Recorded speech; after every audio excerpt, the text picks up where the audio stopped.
ሕልም በጸጥታው ሌሊት ነፍሳችን ከምድራዊ ዓለም ትርምስ ወጥታ ወደ ሰማይ ግዛት የምትሸጋገርበት ድንቅ ድልድይ ነው። እግዚአብሔር እኛንና ቤታችንን ሊጎበኘንና ከጭንቀት ማዕበል አውጥቶ ወደ በረከት ዓለም ሊያሻግረን ሲል አስቀድሞ ሕልምን የመልካምነቱ ቀዳሚ አብሳሪና የብርሃን መልእክተኛ አድርጓል። በሰማይና በምድር ጌታ በእግዚአብሔር ልትባረኩ ሲል በሕልማችሁ የሚገለጡ እጅግ አስደናቂና ልብን የሚመስጡ ምልክቶች ከነሙሉ ውብ ትርጉሞቻቸው እንደሚከተለው ተሰናድቷል። በእግዚአብሔር ልትባረኩ ሲል የምታዩት የመጀመሪያ ሕልም አዲስና የሚያምር ሰዓት በእጅ ላይ ማሰር ነው።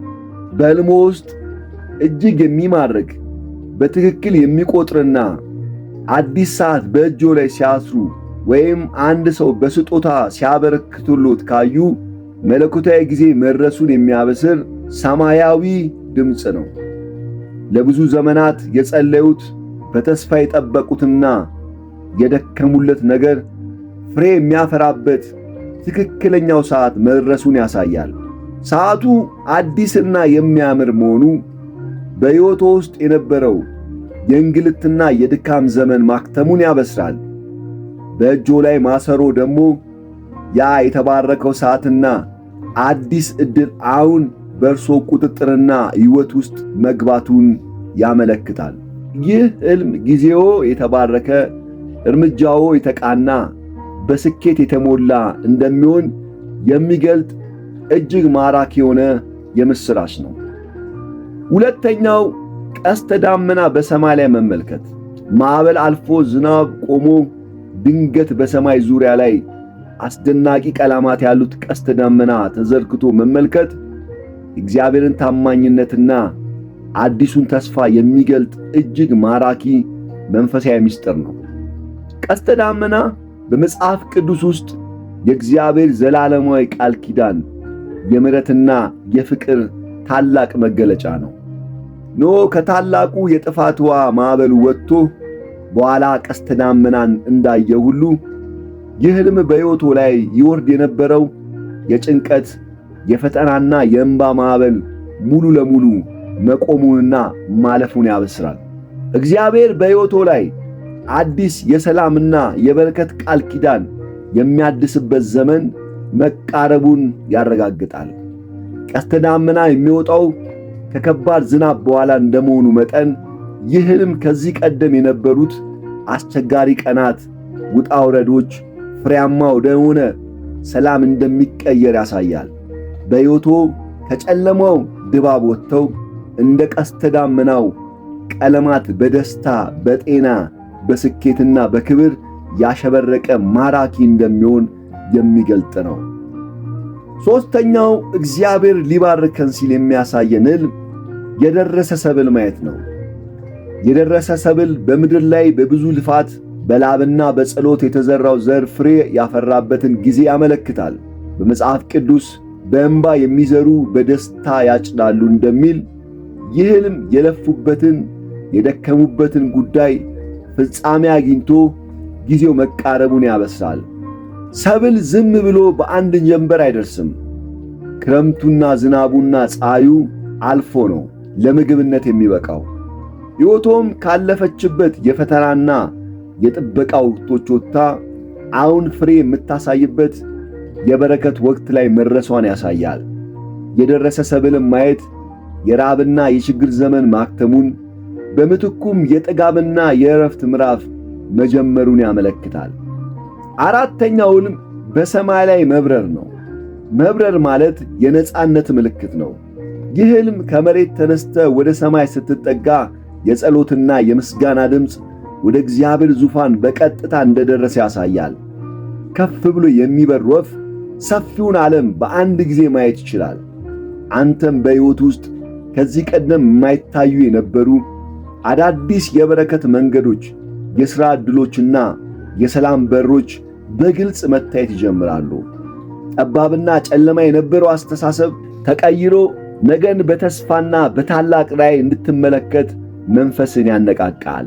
መብረር ስብራቱ አልቆ ድካም ተወግዶ በእግዚአብሔር ጸጋ ታድሰ የምትበርበት የምታሸንፍበት አዲስ የክብር ዘመን መጥቷል የሚል ሰማያዊ አዋጅ ነው።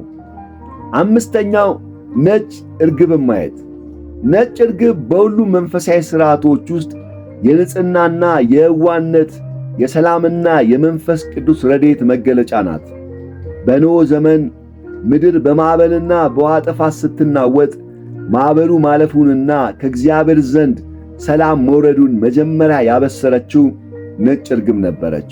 በሕልሙ ነጭ እርግብ ወደ እርሱ ስትመጣ ማየት በሕይወቱ ላይ የነበረው ማዕበልና ውጥረት ማክተሙን ያሳያል። እግዚአብሔር ከእርሱ ጋር የታረቀበት በውስጣዊ ፍጹም መረጋጋትና ሰላም የሚሰፍንበት አዲስ ምዕራፍ ተጀምሯል የሚል መልእክት ነው። ነጭ እርግብ በደጆ ስትረግጥ ወይም በቤቶ መስኮት በኩል ስትገባ ማየት ለብዙ ጊዜ ሲጠብቁት የነበረው ልቦ ደስ የሚያሰኝ ታላቅ መንፈሳዊ ወይም ምድራዊ የምሥራች ከማይጠብቁት አቅጣጫ ወደ እርሱ እየመጣ መሆኑን ያበስራል። ነጭ እርግብን በእጅ መያዝ ወይም በራስ ላይ ሲያርፍ ማየት ልቦ በሰማያዊ ሰላም ተሞልቷል፣ ጸሎቶ ተሰምቷል፣ ከእንግዲህ በሕይወቱ የሚመጣው ነገር ሁሉ እንደ እርግብ የዋህ ንጹሕና የተባረከ ይሆናል የሚል የእግዚአብሔር የፍቅር መልእክት ነው። ስድስተኛው አክሊል በራስ ላይ መጫን። አንድ ሯጭ ውድድርን ሲያሸንፍ ወይም አንድ አርበኛ ጦርነትን በድል ሲያጠናቅቅ የድል አክሊል ይደፋለታል። በሕልሙ በራሱ ላይ የአማረ አክሊል ሲጭኑ ማየት በሕይወቱ ውስጥ ለረጅም ጊዜ ሲታገሉት የነበሩ የውስጥና የውጭ ፈተናዎች፣ የጭንቀትና የውድቀት ማዕበሎች በሙሉ በድል መጠናቀቃቸውን ያሳያል። እግዚአብሔር ከተሸናፊነት ወደ አሸናፊነት ከውርደት ወደ ታላቅ ክብር ያሻገሩት መሆኑን የሚያበስር የድል አዋጅ ነው። ይህ ሕልም እግዚአብሔር በሰዎች ፊት ልዩ ተሰሚነትን፣ ተቀባይነትንና ክብርን እንደሚሰጡት ይገልጣል። መጽሐፍ ቅዱስ እስከ ሞት ድረስ የታመንኩን የሕይወትንም አክሊል እሰጣለሁ እንደሚል ይህ ሕልም የእምነቶና የትዕግሥቶ ውጤት ነው። ትግሉ አብቅቷል። ትዕግሥት ፍሬ አፍርቷል። እግዚአብሔር ካሉበት ዝቅታ አንስቶ ማንም ሊቀማዎት የማይችለውን የክብርና የሰላም የድል ዘውድ አቀዳጅቶታል የሚል ሰማያዊ ንጉሣዊ የምሥራች ነው።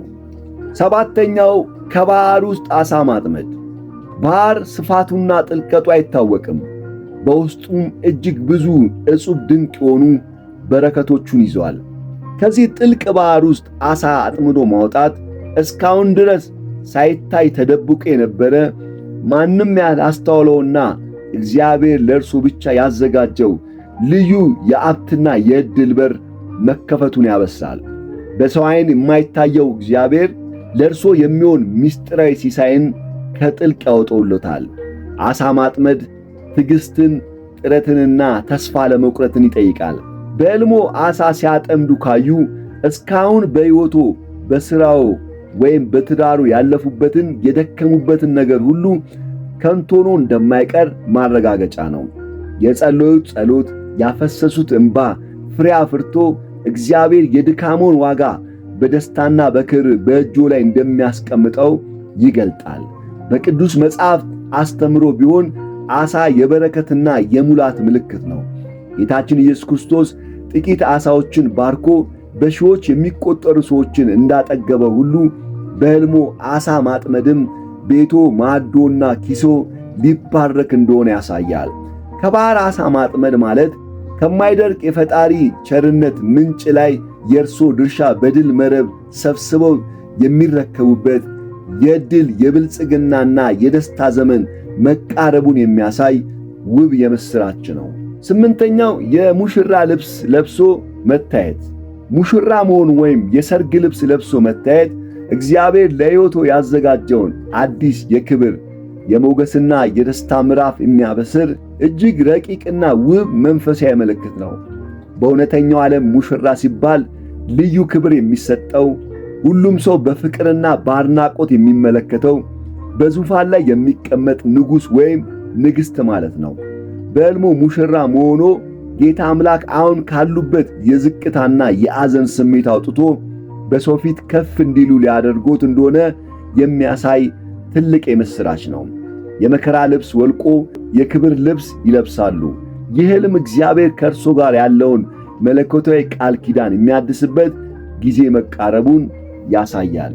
የእስካሁኑ የተበላሹ የሕይወት መስመሮች ሁሉ ታድሰው ከእግዚአብሔር ፍጹም በሆነ ሰንሰለት የሚቀራረቡበት አዲስ ምዕራፍ ነው። አንድ ሰው ለሰርግ ቀን የሚበቃው በብዙ ዝግጅትና ጥረት በኋላ ነው። ስለዚህ ሙሽራ መሆን ለረጅም ጊዜ የጸለዩበት ነገር አሁን ፍሬ አፍርቶ በድል የሚታይበት ዘመን ነው። በሰርግ ቤት ውስጥ የለቅሶና የጭንቀት ድምፅ አይሰማም። ይልቁኑ እልልታ፣ ደስታ፣ ዘፈንና ምስጋና ነው የሚሞላው። ይህ ሕልም የሚያሳየው በሕይወቱ ላይ የነበረው የጭንቀትና የትካዜ ምዕራፍ ማክተሙን ነው። ጌታ ሐዘኑን ወደ ደስታ፣ እንባውን ወደ ሳቅ፣ ጸጥታውን ደግሞ ወደ ታላቅ የምስጋና እልልታ ሊለውጠው እንደቀረበ የሚያሳይ ሰማያዊ ማረጋገጫ ነው። ከጨለማ ዋሻ ወጥቶ ወደ ሰፊ ሜዳ ላይ መቆም ነው። ዋሻ ጥልቅና መውጫው ማጣትና የብርሃን እጥረት ያመለክታል። በሕይወቱ ውስጥ ለረጅም ጊዜ የከበቡት ችግሮች በሙሉ በዚህ ዋሻ ይመሰላሉ። ከዚህ ዋሻ መውጣቱ ግን ያ የትካዜና የጭንቀት ምዕራፍ ፍጹም ማክተሙን ያበስራል። በጋዱ ዓለም ከጥልቅና ከጨለማ ዋሻ ውስጥ በሰው ኃይል ብቻ መውጣት እጅግ ከባድ ነው። ከዋሻ ወጥተው ወደ ሰፊ ሜዳ ላይ መቆምም በእርሶ ጥረት ሳይሆን በጌታ እጅና ረድኤት ከጠላት ወጥመድ ሙሉ በሙሉ ነፃ መውጣቱን ያረጋግጣል። በዋሻ ውስጥ መተንፈስም ሆነ መራመድ በጣም ከባድ ነው፣ ምክንያቱም ቦታው ጠባብ ነው። ሰፊ ሜዳ ላይ ሲቆሙ ግን ዓይኖ እስከሚያየው ድረስ በረከት ይሆናል። ይህ የሚያሳየው ጌታ አምላክ ከእንግዲህ በኋላ በሥራው በሕይወቱ የነበረው መሰናክል አስወግዶ ማንም ሊዘጋው የማይችለው የታላቅ እድገትና የስኬት በሮች በፊቱ በሰፊው እንደከፈተሉት ነው።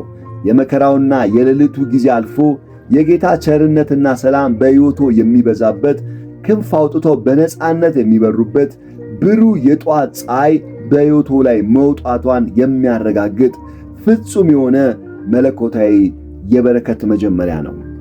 አመሰግናለሁ። ቤተሰብ ካልሆኑ ቤተሰብ የሆኑ ዘንድ ሰብስክራይብ ያድርጉ። ሌሎቻችን ሼር፣ ላይክ በማድረግ ይህንን ቻናል ያግዙን።